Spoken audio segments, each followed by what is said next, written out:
Hello mga kahoy! Welcome back to our channel and karong adlaw niya nasad ako si Leo Ribita ug makauban nato ang istorya sa usa ka beauty queen, contesera, and wala na ko nakaabot ani niya kay tungod edad-idaran ako. Sumuni siya ang beauty queen in the new millennium sa ato mga kaigsuunang LGBT, a very fresh and blooming, very alluring and glamorous. Ladies and gentlemen, Miss Jaisa Jane Petaluna. Hi mga kahamlo. Ayan. Yes, grabe ka gwapa ni mo karon, blooming ka ikano bisag wa kay tulog. Can you share us your skincare? Ako lang yung gina-skincare, madam, kay kanang kualan jud kanang prayer of 1 glass of lemon.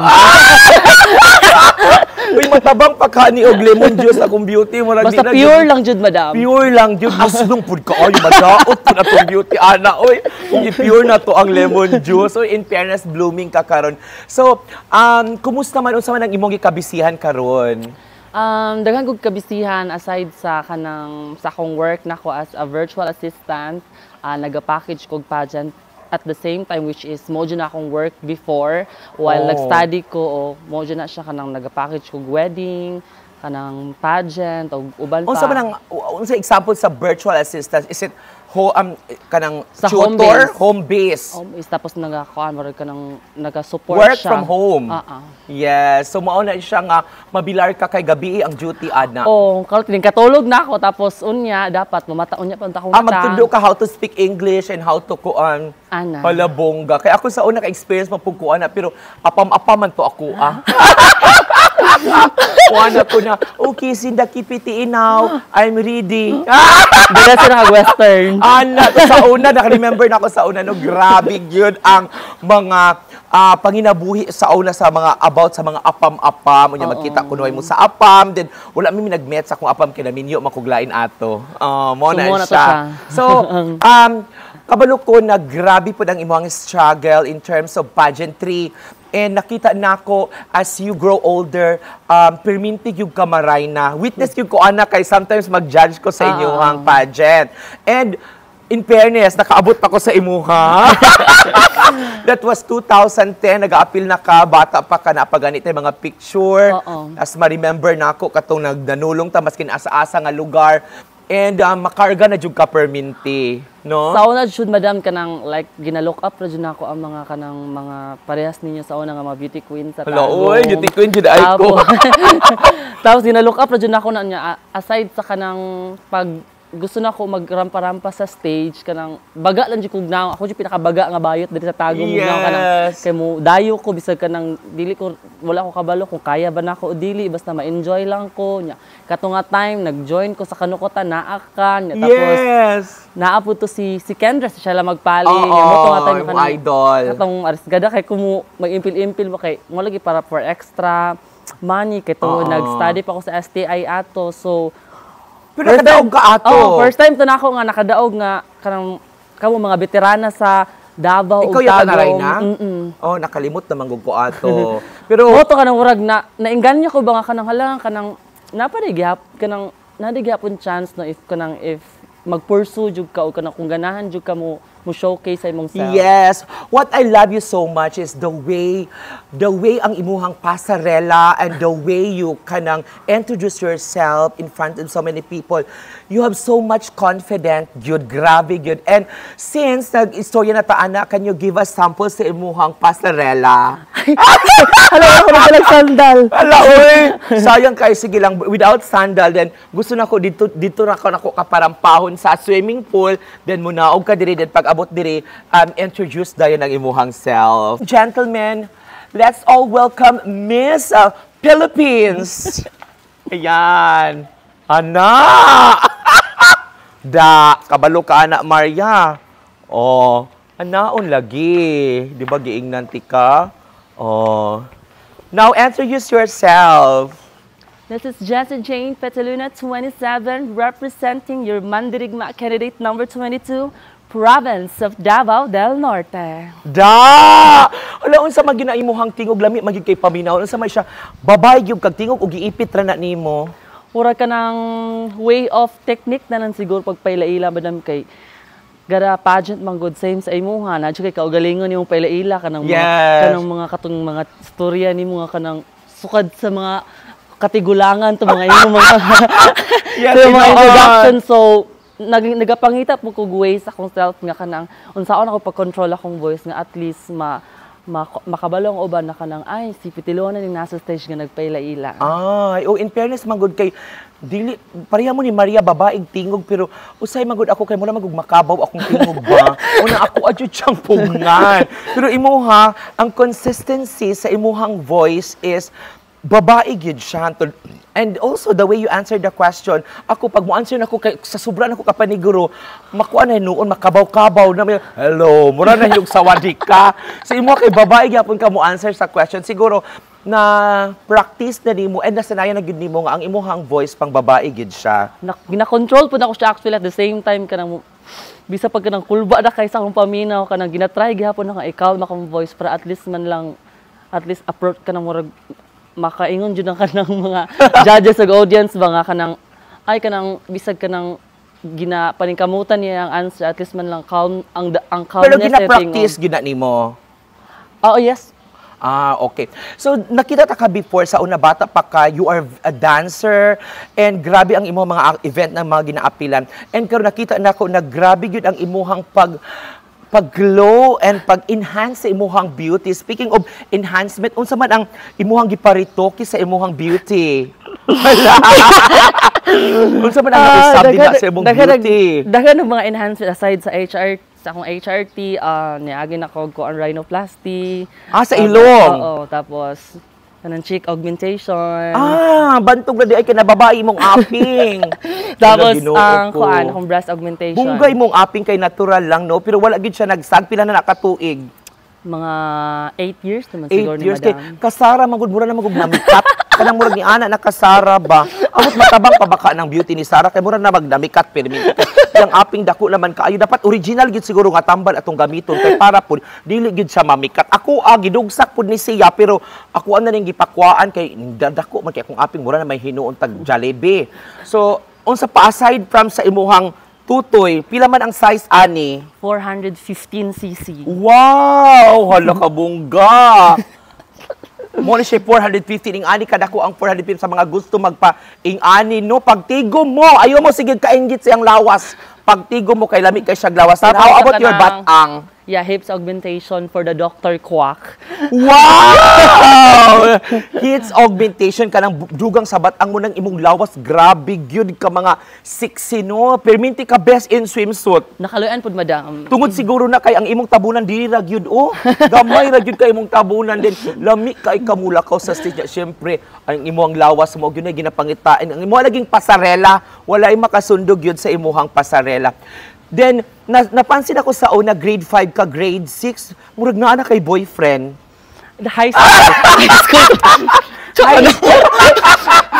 High school di ay. High school bata pa kagamay pa kay murag na kay boyfriend ato that time. So, kamo lang gihapon ato. Mukhang tawa lagi ka ay.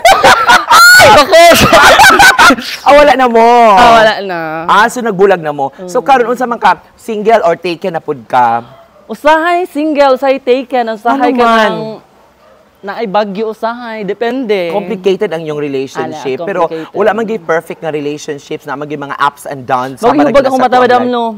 Kaya giga pa ako nag-emote. Ay, hila ka. Ano gipasakitan na pud kaniya? Wala ka nang gusto na nako. Hala. So dili gyud perfect no bisag ing ana nakakagwapa, gibiyaan magay si Catherine Bernardo nga gwapa na gyud to kay perfect artista. Sikat kaayo pero gibiyaan gyapon tungod kay naay mga kakulian sa kinabuhi ang tawag ana og mga pagsulat. Balik na taglingkod. Uy Ginoo ko babaulan mapuntaan ni imong interview. Patanaw ra siya. Uy, maraman na kay ex man nimo. Yes. Uy, part man na sa life. Okay na siya. Laban lang. So, normal na gid na siya mga interview nga, mga pasabog nga mga interview. So, kabalo jud ko nga mutanaw ang imuhang ex karon and unsa man imong message sa iya ha? Ano na asa ato madam? Katong ex mo kani adto, katong bata pa ka nga sweet kaayo mo as in. Sa una. makita na ako. Maingit jud ko kay, hala, ay may pa siya no, kay bisag elementary pa siya na siya boyfriend. Ako naka-boyfriend ko kay college na jud ko ay unya. Di man jud ko ka-boyfriend sa uno, kay pangit baya ko no nya. Ikaw kay gwapa na jud ka, na inlaban na jud ka bata pa. Ako na inlaban ako katong naritukin ako nya, na nakoy kwarta gamay. Sige daw, message lang sa imong mga ex na lang, mga ex, dili na lang ex lang. Murag duha na akong ex, madam. Ay, duha na di ay, loyal gid ay ka. Duha na akong ex, pero mga long-term kasagaran. Long-term relationships. Parehas gid ay ta ay. Pila to ka years first? 7 years and 2 months. 7 years and 2. Oh, gihap jud nimo. Yan ang ikaduha. Hala, na-memorize pa nimo ako. Na jud ko naka-memorize. Ang imong ikaduha mga 4 years. 4 years, dugay po di ay. So, unsa man ang imong mga messages? Basta ako na hinumduman nako na ako'y 12 years. And na ako'y 5 years. Ay. Then, Ikaw di gihapon ng kuan kanang ikaw gihapon na kanang veterana sa kuan long-term relationship. Basta ka nang lamion lang gini mo pag-perform, di gyud ka biyaan ana. Kinahanglan di gyud ta mahutdan og kanang i-care gyud nato nya, dapat di gyud ta mahutdan og source of income. Kay dili pwede maglabing-labing wa tay kaon. So message sa imong ex. Mukatawa di ka marga. Kanang ang message na ako sa akong mga ex na lang. Oh, ana mga ex na lang. Specific Ayaw lang po person. specific name kay basin og makuan pud siya, ma-touch siya. Sige, go. Kanang laban lang sa life. Yes. I know ako mga pat sa akong ex na sa akong ex na ako kay wala man jud nag-destin for us. So laban lang tanya kung kinsa man ninyong uyab karon kung trans ba or girl. Hala. Di na siya about sa gender preference. So, just love them the way you express your love to someone. Lami kay kag message yo. Pero okay mo sa imong ex, sa imong mga exes, okay mo. Kanang amigo mo. Kuan Ay, hello la. kuan lang kanang makita lang pero dili magtingdinay. Ay, mao. For how many years wala mo Ay, dili nagatingog? mo gusto ma-awkward ang patay na siya uyab tapos tagdula ko ikaw ang nagalikay. Siyempre, Siyempre gwapa baya ka nun yan. Naaman mo'y karanasan. Yung ana man po ko usay, pag makakita ko sa kong mga ex, mo ana madayin ko. Hi. Bito no, pero kung makita mo sa imong ex, makulbaan pa ka, dili na. Before. Karon dili na ka makulbaan. Karon kay kanang kuan na lang. Pero murag nag-blush lagi ka. Sa blush na madam. Ay, sa di ay. Okay. Hala, grabe si Maria Kachismosa, no? Siyempre, normal na din na siya, Maria. Okay. So, muna no, na-topic na nato ang imong love life, ang imong career as a makeup artist, as social, sa virtual ni mga career. So, sa imong sitwasyon karon, I know that you are fully accepted sa imong parents, nga ing anak ka and proud kay sila sa imong mga narating sa kinabuhi. And kabalo pud ko na even ang imong boyfriend mo accepted pud nila, di ba? Correct. So, mangayon na lang ko sa imong og advice sa mga aspiring beauty queen, not just only our brothers and sisters in the LGBT community, but also sa mga babae o sa mga lalaki. Nalampoy lalaki nga beauty queen, no? Nanapoy babae. Og sa lalaki, amot unsay tawag ana, beauty king, sige tawag ana. Og sa mga gagmay nga mga bayot pa nga mga LGBT nga naningkamot pod nga sigig apil nga ang uban di wa gyud daog pero sige pog apil. Joy pod pero kaloy ang remember. Ayaw pa ka na personal lagi ka ay. Ay, nakadaw na siya kaisa. Ayaw pag-anak. Doon na. So, mangayot tag tips, mangayot tag technique, and mangayot tag mga support from gikan sa imuha kung unsa bagyod ang ilahang dapat buhaton para sa the next budget mudaog na gyud sila. Para sa ko madam sa mga sa mga beauty naga-impage og pageant, kabalo naman sila kung unsa ilang technique, kabalo na sila unsa ilang pamaagi para ma-express nilang self sa stage.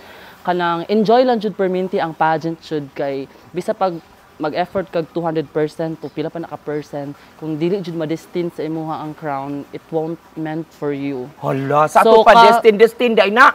Ana jud siya madam. Sa ato pa destin day bisa pag kami Michelle D. So dili destin. Makita mo gyud nato siya nga kanang she deserves sa top 5 jud pero so kailangan wala siya nakapasok sa top 5. Okay, so moapod na ang imuhang idea, no? So destined gid ang pagiging beauty queen, pero ang ako is being a beauty queen and gusto gyud ka mo daog, kailangan nimo i-evaluate ang imong sarili. Kay sa una si kog apilo ako daog-daog and na-challenge ko sa uban kay ginaingnan ko nila nga mamatay na lang daw ko, dili gyud ako kadaog. Kanya successful pud nga napildi ko. So gi-evaluate na ko kung unsay kulang sa ko, like answering question and answer. So nagpa-tutor jud ko like Jordan Elliott, Jimmy Cabal, and Mama kisa pa tong mamaera ka nga teacher nga nagsugod jud ko organization of ideas, correct grammar, pronunciation, and every day gina-question jud ko og 100 question kung unsaon ako pag-deal in answering my the question. So mao pud na sa ako i-validate, i-evaluate, like for instance imong lawas kulang pa, so kinahanglan magpadugang kag batang. If example, pangit imong gamit, kinahanglan mugasto ka, mag-provide ka gwapo nga costume, mag-provide ka gwapo nga gown,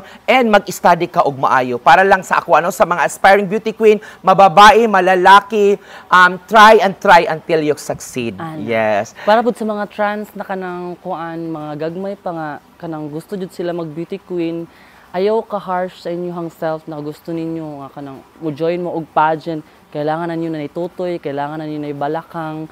Kaya ako na-start ko og pageant jud kanang wala pa koy kanang enhancement sa akong lawas, kanang naga-pursue lang jud ko nagatuo sa akong bata pa kaato. So, unsa man ang imuhang next mga projects or next nga pageant na apilan or unsa na pud ang imong plano after joining Mandirigma Philippines? So I'm very proud of you. You are chosen as top 20, I think. And I know that grabe you did your best. No, kahangak. Pero sama sa akong ginaingon, try until you succeed kay naagyoy time pud para sa imuha. So night sa night ra gyud ang pageant, naagyoy time sa kinsa imong kalaban, pero gwapa gyud kaayo ang pananaw sa judge sa imuha. So what's your next project or next plan? Sa ko karon madam is work lang sa ako, then I'm planning to join another national pageant next year kung ihatag sa Ginoo kung tagaan ko kanang kuan na pud kanang kusog. Yes. O kanang support another sa government sa City of Tagum. Yes, paningkamutan ako na nga masuportaan na gyud ka ana no kay kabalubi jud pug ka sa atuang city nga gamay rag budget. Kay pag mo join jud kag national pageant, ila jud kailangan nga kanang nindot jud ka gamit, dapat kanang financially stable jud ka. Tama, di pwede lagi guway kwarta. Sa love life na dapat kwarta, sa pageant dapat daghan pud kag kwarta. Diba tama? So that's all for this day, this morning. I'm very happy and thank you so much for your time and effort sa imong pag-adto karon bisan busy ka schedule, bisag kulang imong tulog, pero niadto jud ka kay para magka himamat tang dulha. Daghan kayong salamat sa kanunay nga pagsubaybay sa mga gusto mo tan-aw sa full video na ani siya sa YouTube channel, and kani siya is upload na mo sa gandang Leo Ribita and nata siya reels pod sa ato ang Team Hamloy. Continue supporting Team Hamloy and Leo Ribita channel. Ito po si Leo Ribita and unta nag-enjoy mo sa ako ang istorya. Bye!